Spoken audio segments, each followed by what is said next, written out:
slow progress or no progress, you must go back to that campaign of maximum pressure. If you really want to tighten the vice or the squeeze on North Korea, it's increasing enforcement on sanctions. There is a need now for both North Korea and the United States to talk about how to get phased programs. South Korea's Moon Jae-in government is increasingly willing to press ahead with inter-Korean engagement. South Korea has a very big role to play here.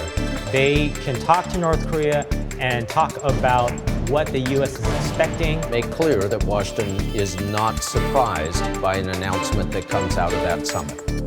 From the Voice of America, this is Washington Talk. Hello and welcome to Washington Talk. I'm Eun-jung Cho. President Trump warned that the United States could restart joint military exercises with South Korea at any time, adding they will be far bigger than ever before. The president also recently canceled Secretary Pompeo's planned visit to Pyongyang after reportedly receiving hostile letter from a top North Korean official. Was it North Korea's miscalculation to send a belligerent letter? Is the Trump administration now moving to renew pressure on North Korea? We'll discuss all this and more on today's episode.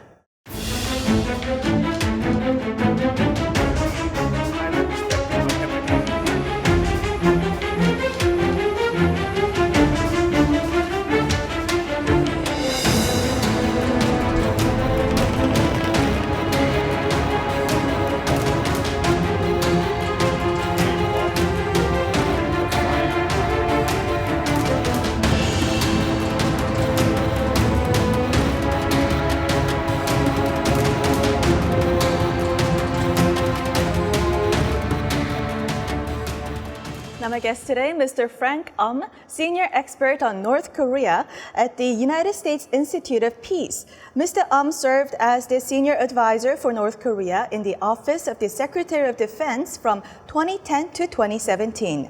Also joining us today, Mr. Thomas Countryman, chairman of the Board of Directors of the Arms Control Association. Mr. Countryman was a Korea Foreign Service officer for 35 years and served as acting Undersecretary of State for Arms Control and International Security. Welcome to the program. Thank you. Thank you. Let me begin here. If any one of you can take this first question. North Korea reportedly has sent a hostile letter to the United States, and this led to the cancellation of Secretary Pompeo's visit to Pyongyang. Is North Korea showing past practices of threats and stalling tactics again? You should always expect from Pyongyang threats and stalling tactics. This case is just a little bit different because it does appear that at Singapore, President Trump committed to a declaration that would formally end the Korean War, or at least politically end the Korean War, and appears to have stepped back from that. So I wouldn't defend the North Korean tactics, which can be as belligerent and confrontational as Mr. Trump's tactics. But in this case, they have some justification for feeling like the U.S. side has broken a promise. What I would add there also is, first of all, I agree with Tom. It's hard to speculate on the letter because we don't know exactly what the content of the letter was. Now, assuming the reports are true that North Korea was disappointed about the U.S. not wanting to sign a peace treaty, well, again, we need to distinguish between an end-of-war declaration and a peace treaty. If North Korea wants the U.S. to sign a peace treaty, then I think that's not reasonable because that's a very long process that will take many years probably to figure out all the clauses and the terms, right? But if North Korea was frustrated that the U.S. was not willing to sign an end-of-war declaration, then I think there is some basis for North Korea feeling frustrated. And so it all sort of depends on what the actual contents of the letter were. Mm-hmm. Now, Mr. Countryman mentioned about the possibility that President Trump may have made a promise to North Korea to sign a declaration of war in Singapore. Now, this was a reporting which I also saw, but what would have been the circumstances to make such a promise without getting anything from North Korea in return about denuclearization? Why would have President Trump make this promise? If the report is correct, I'm not surprised that the president made such a negotiating error. I would say it's not irretrievable. There is a need now for both North Korea and the United States to talk about how to get to a phased program, a step-by-step approach to addressing each other's concerns. Now, President Trump was very adamant about quick denuclearization even before going into the summit. So, Mr. What would have been the circumstance, do you think, in Singapore? I agree with Tom. I think neither of us were there in the meeting, so it's hard to say with certainty. But I think Trump has a tendency to play hardball before the actual meeting or negotiation, and then when he's there, he tends to back off some of his tough rhetoric. So that could be one scenario where he was talking tough before, but once he was there, he wanted to establish a good relationship with Kim Jong-un. So he was basically said, "Oh, end of war declaration, sure." I also get the sense that President Trump is very much committed to resolving the tensions on the Korean Peninsula. He certainly thinks that would be great for his legacy. He thinks he's the only one who has the negotiation skills and the charisma and the toughness to achieve that sort of outcome. So I think he certainly wanted to present that to Kim Jong-un as a distinct possibility soon after Singapore. Mm-hmm. Now, after canceling Secretary Pompeo's trip to Pyongyang, President Trump and Secretary Maris also, all of them mentioned about the possibility of resuming joint military exercises with South Korea. What is the message here? Yeah, so again, I spent 7 years at DoD. I think it's very simple that initially President Trump suspended the exercises as a confidence-building measure to North Korea to say that this is something that we'll do to get the diplomatic negotiations on track. It's been 2 months, a little over 2 months since Singapore, and we haven't seen significant disarmament steps from North Korea. So this is a message from Secretary Mattis and President Trump to North Korea saying that, we suspended the August Ultra Freedom Guardian exercise, but that's only a one-time deal. There's other major exercises coming up in the spring, and those could be back on track if North Korea doesn't take a significant disarmament action. Mm-hmm. And Secretary Mattis is known to be opposed to signing the declaration of the ending of the Korean War. What would be his concerns? I think his primary concern would be that a political declaration that the war is over, not a peace treaty, but a political declaration, would imply changes to the U.S. military posture in the Republic of Korea, that it would, and that it could be used by Pyongyang to argue for a reduction of the U.S. protective presence in South Korea since the war would be over. So I think the Secretary is correct to say that you have to think through all the consequences of such a declaration before actually issuing it. Mm-hmm. And Mr. Do you think there is any way that declaration of war can be something less burdensome for the United States? It could give the basis to Kim Jong-un and China and others for making the argument that you no longer need U.S. troops on the peninsula, and there's a sort of a slippery slope argument, and that could lead to undermining of the U.S. posture in not only in the Korean Peninsula but in the Northeast Asian region as well. So I think what we should try to do to make it less frightening, there's sort of a loss aversion bias, not only in DC but just anywhere. I think we're more concerned about what we're going to lose rather than the benefits of what we could gain, right?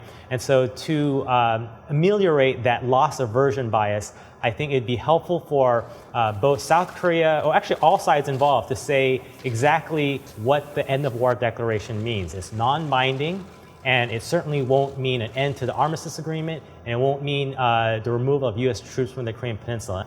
Mm-hmm. Now, the Trump administration is now hinting about the resumption of the military joint exercises with South Korea. So what would be the tactical advantages of going more stronger on North Korea at this time? So they made the message about potentially restarting exercises, and that's to hopefully push North Korea to get back on track in terms of disarmament actions. But President Trump also muddled the message because he's also said that the U.S. military exercises with South Korea are provocative, they're costly and wasteful, and so that's not helpful in terms of sending the right message. That being said, I think we're talking about not just the exercises, but also if you're talking about maximum pressure, that's also the enforcement of sanctions, right? And so if you really want to tighten the vice or the screws on North Korea, it's increasing enforcement on sanctions It's increasing the potential secondary sanctions against Chinese entities, Russian entities, and other entities that facilitate North Korean criminal behavior. It would be further isolating North Korea and their diplomatic efforts to raise currency. All of those things are part of the maximum pressure campaign, not just increasing military exercises as well as nuclear strategic assets in the region. President Trump seems to believe that we got as far as we did to the Singapore summit because of the United States campaign of maximum pressure. And I think he believes that when he sees slow progress or no progress, you must go back to that campaign of maximum pressure. I absolutely agree with Frank. The military threats are less effective than convincing partners around the world, reminding partners around the world that all United Nations sanctions are still in effect, and that Russian and Chinese companies should not be rushing in to do business just on the basis of one summit. They have to respect the continuing sanctions in effect. My last question before we go, I'd like to hear from both of you. How can you find breakthrough at this time? That is a $60,000 question, right?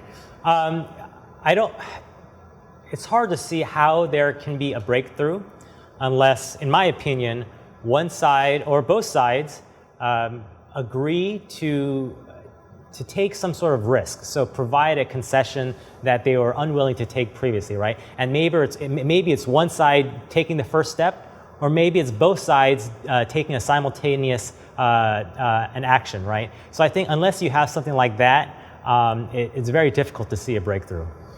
In this situation where each side is looking for the other to move first, the North Koreans want a declaration of the end of war. The United States wants at least a declaration of the nuclear arsenal of North Korea and steps towards denuclearization. It is very difficult to see a dramatic breakthrough. That is, I don't think that either side is going to blink first. What is required, and this is the very essence of diplomacy, is that the two sides work together, recognize each other's legitimate concerns, and lay out a calendar, a sequence of phase steps that each side takes in order to move us closer without either side being able to say, aha, I have been the smarter negotiator. That's what diplomacy is about, and that does not lead to dramatic breakthroughs. It leads to genuine progress out of the spotlight. I would add also that South Korea has a very big role to play here. They can talk to North Korea and talk about what the U.S. is expecting. They can also do a better job in terms of public diplomacy with the U.S. For example, I think there's a lot of ambiguity about what an end-of-war declaration means. And also, people tend to confuse that with a peace regime, with a peace treaty. And so only recently did Moon come out and talk about what the 4 elements of an end-of-war declaration is. That should have happened several months ago, and there would have been less confusion, and maybe the U.S. side would be less averse to an end-of-war declaration. We'll wrap up our first discussion here and watch video for our second topic.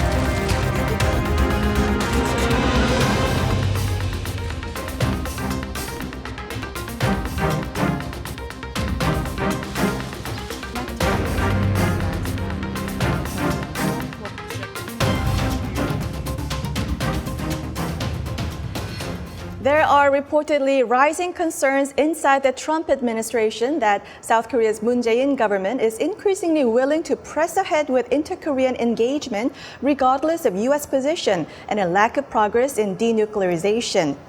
Now, in your observations, do you think the Trump administration is uncomfortable about the pace of South Korea's reconciliation efforts?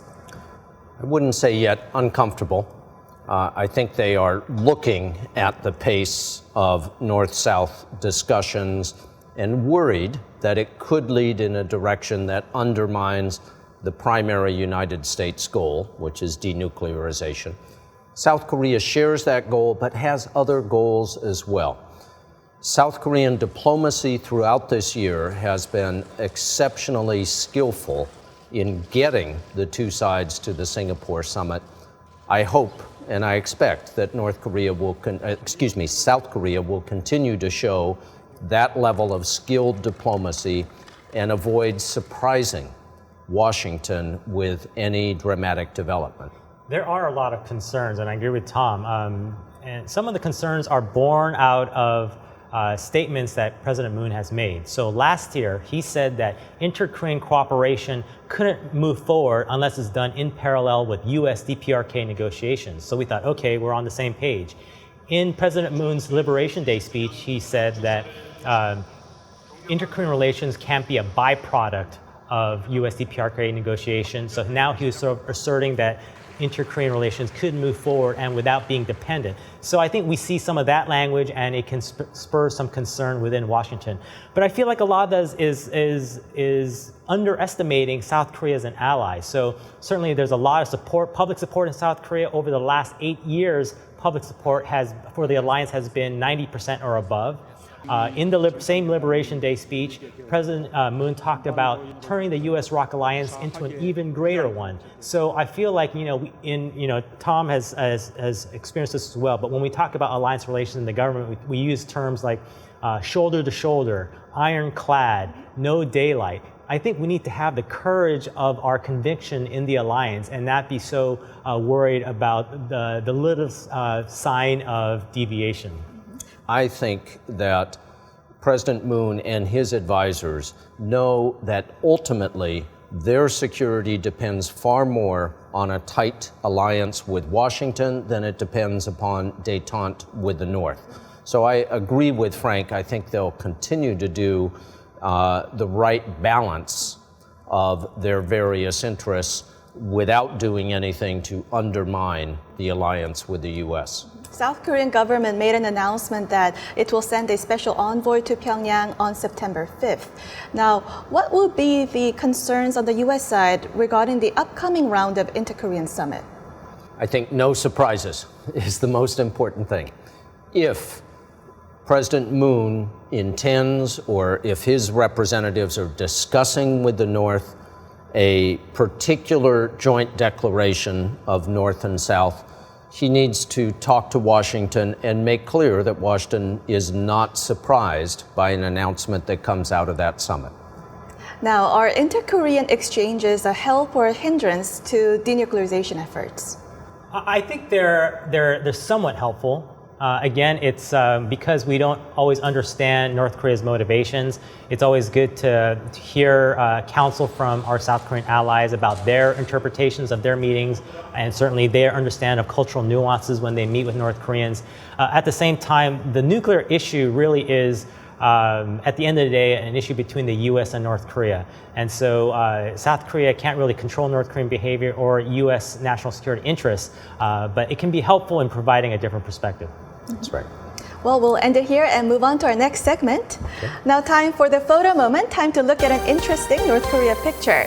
The photo today is a page on the 2018 Korea Commodities Catalog printed by the North Korean government.